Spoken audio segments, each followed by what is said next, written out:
Creak, creak. The warped melody of jingle bells from a broken music box crawled across the living room floor. It was the night of December 25th, a night that felt colder than any before. The air wasn't filled with the warmth of a fireplace, but with the acrid stench of something burning, and the sharp, metallic tang of blood.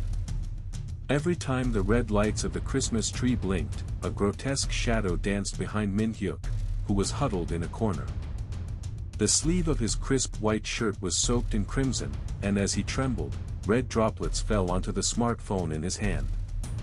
On the screen, an unsent text message glowed, "My arrogance, my promise to take responsibility, it killed us all." From a distant room, the piercing wail of a newborn baby echoed, but Min Hyuk didn't move a muscle. All he could hear was his own ragged breath, tearing through the silent, holy night. How did this man, who played the part of the perfect husband, end up here, on the most blessed day of the year, with blood on his hands? Our story begins exactly 1 year before this catastrophe, on another Christmas Eve. Under the glow of magnificent chandeliers, the cheerful clinking of champagne glasses filled a grand party. For Min Hyuk, the alcohol tasted unusually sweet that night. Perhaps he was desperate to forget, just for a moment, the crushing pressure to get promoted, the weight of his family's expectations. He drank far more than he should have. And through his blurring vision, a woman was watching him. It was So-eun. With her long, dark hair and skin so pale it was almost luminous, she watched him with a quiet, unnerving intensity, as if she had been waiting for this exact moment of weakness. But the alcohol had numbed his instincts. He couldn't see the sticky, venomous desire in her eyes. To him, she was just a pretty woman who happened to sit at his table. The next morning, Min Hyuk awoke to the cold air of a strange motel room and a hangover that felt like an ice pick in his skull. Beside him, So-eun was sleeping peacefully. Their clothes were scattered on the floor. His memory was a black hole with only jagged, confusing fragments remaining. He washed his face, sick with shame. He told himself it was a one-night mistake, a drunken accident, as he fled the motel room. But fate, or rather, her plan, was not so forgiving. Exactly 3 weeks later, she placed a pregnancy test on a cafe table between them. 2 bold pink lines burned into his vision.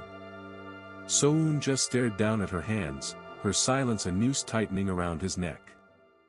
1,000 thoughts screamed through Min Hyuk's mind. A loveless marriage. A future he knew would be miserable. But what held him captive was that damned sense of responsibility. He couldn't bear the thought of being a man without morals. He believed it was better to choose a life of unhappiness than to be the scoundrel who abandons a pregnant woman. It was a kind of moral vanity. And so, with a trembling voice, he said the words, "Let's get married." At their lavish wedding, surrounded by applause, what others called a blessing sounded to Min Hyuk like the heavy clang of a prison door slamming shut. He never noticed the strange, triumphant smile that flickered across So-eun's lips. Married life was every bit the hell he had imagined. The moment he opened the front door, the sour smell of baby formula and damp air would hit him. So-eun's obsession grew. When he came home from work, she would inspect him like a guard, pressing her nose into his collar to search for foreign scents. She secretly scrolled through his call logs, and if he didn't answer her calls immediately, dozens of missed calls would pile up. Min Hyuk started spending more time in his car than in his own home. Leaning his forehead against the steering wheel, with every deep sigh, he felt the crushing weight of the prison he had built for himself. A relationship born without love was like a sandcastle built without a foundation, ready to crumble at the slightest touch.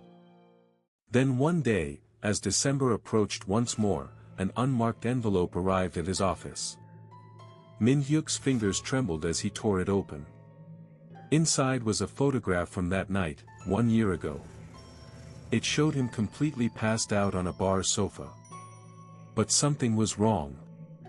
The time stamp on the photo was from before his mistake had even happened. A small note was tucked inside. It read, "It wasn't your fault." His heart plummeted. He frantically tried to piece together his shattered memories of that night. How could a picture of him exist from a time he couldn't even remember? A dark, terrifying suspicion began to form, and he raced back to the bar where it all began. After pleading with the owner, Min-hyuk managed to recover the CCTV hard drive from a year ago. As the grainy footage played on the monitor, Min-hyuk couldn't believe his eyes. There was So-eun, watching him long before he was even drunk. No, she wasn't just watching. While he was in the restroom, the camera captured a faint but undeniable image, her, slipping a white powder into his drink. He hadn't gotten drunk by mistake. He had been hunted. The puzzle pieces clicked into place with a horrifying sound. The chance meeting, the blackout, the perfectly timed pregnancy, it was all part of So-eun's meticulous, monstrous design.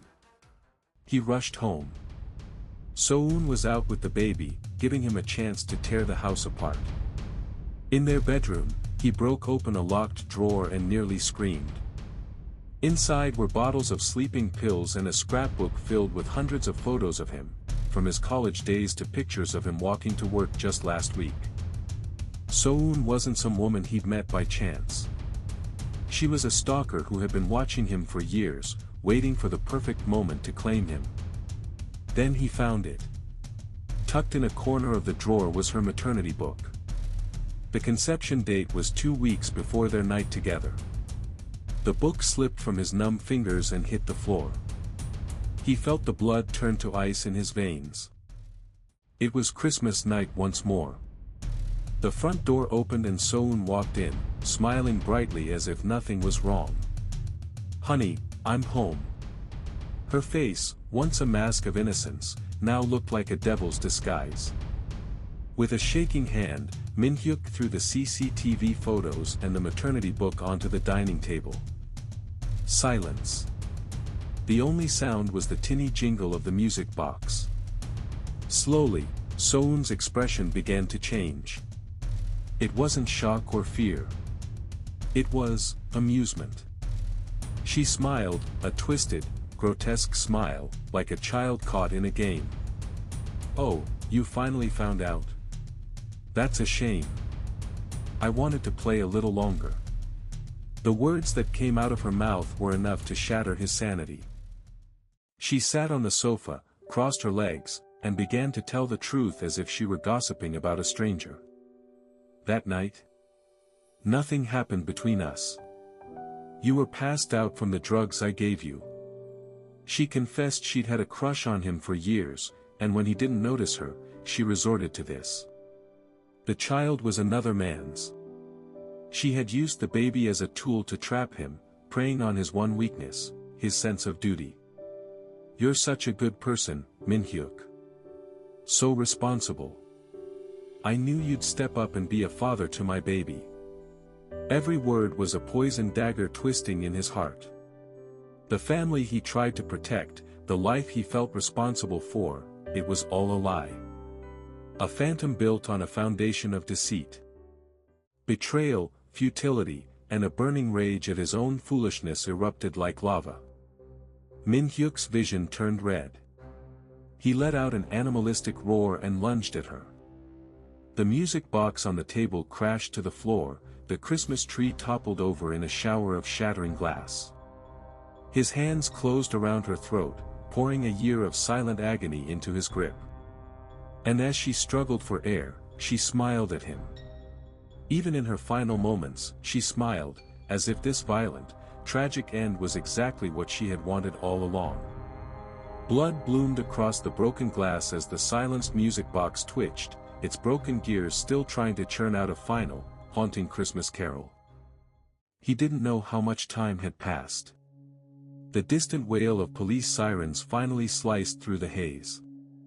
He looked down at his trembling, blood-soaked hands. So-eun lay motionless on the floor. In the other room, the baby, ignorant of it all, was crying.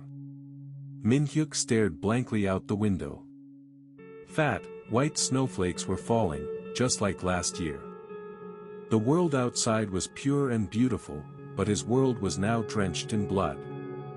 He picked up his phone, not to dial 911, but the number of an old girlfriend he'd left behind. But before he could press call, the phone slipped from his bloody grasp. The home he had been so desperate to escape had now become his true, eternal prison. As the police led him away, the cheerful sound of carols from the street shops filled his ears. People walked by with smiling faces, holding festive cakes. Lovers laughed, arm in arm. As the cold steel of the handcuffs bit into his wrists, Min-hyuk finally understood. The person who had ruined his life wasn't just the evil woman who had deceived him. It was his own arrogance, the pride that made him believe he could build a family on responsibility, without an ounce of love. And the price for that arrogance was absolute ruin. Sitting in the back of the police car, he lowered his head, and a single, hot tear fell onto the cold metal of his cuffs. The world's saddest Christmas was drawing to a close.